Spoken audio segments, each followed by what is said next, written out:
Peace maintain taunabagidamak public property sing thugaiba amadi pamdaba thodok sing thoknaba sindanabagidamak Manipur Police ki maikadigi appeal tawrakli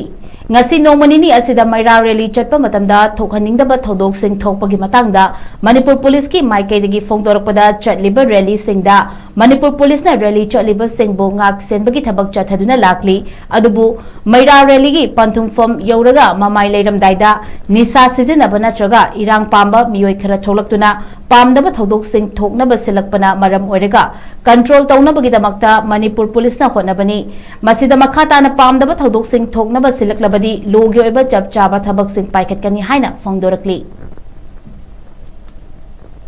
Hokiban midran sida oi noi tabak untuk cara umam betul kita sing mari lena oi maru nai fal nunda kendonga pergi vidara rally ni singba di protest ni singba sometimes program peaceful ba sometimes violent ba so incident trap ilom dikla rally tu ba di nauri yelamba di yot mate yelamba mesti sing sinarang incident su khara makai pina investigation project Siapa khangga manja. Ani sumba solution si elements sing sina koi protester di ikun upaga koi nyanda achoba nyanda casualty thokna bamongda sila pasi masi am labor tibni masi wahandaning de masi ainia ba thokna tiru masi amna ebang masa ta du gi policing amni ni funjage lena koi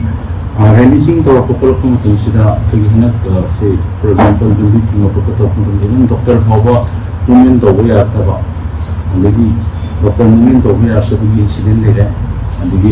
even ambulance Chatumatanda no big incident later the protesters in the and so an normal Kazagi so normal Saganaba Mayam releasing the movement of the society aduga even pressing is on thang pressing of in the so nung pa da pa man yaw security force in the so military sida so on dignity yaw na so yan yaw presenting yaw dignity ni yaw the security so on man yaw atuna smaina hai ka security force ka presaga so na la smaina to pochi to bidenu aina full tobjeri wena na pe gi